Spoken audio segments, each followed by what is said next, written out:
Hey, Dan with 3D Auto Repair. Today we've got a 2010 Toyota Camry that got towed in. The customer said that one day they went out to start it and it just wouldn't start.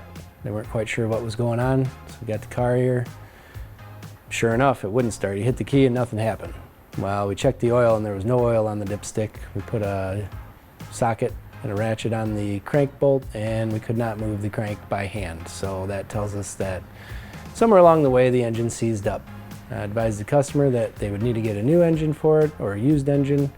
Priced both of those options out for them. They went ahead and went with the used engine. We got that installed for them, took it for a quick drive to make sure everything was running the way it should be. One of the many services we do offer here at 3D Auto Repair is engine replacement when necessary. We prefer to go through and diagnose everything and make sure that's exactly what needs to happen before we do it. So if you have a vehicle that's got some miles on it, or maybe it won't start, or you're not quite sure what that funny noise is when you start it up coming from under the hood, we do offer free estimates. We would look forward to helping you get that issue resolved. My name is Dan. Thanks for watching. I look forward to seeing you at the shop. And please share this video so other people out there like you can get this information.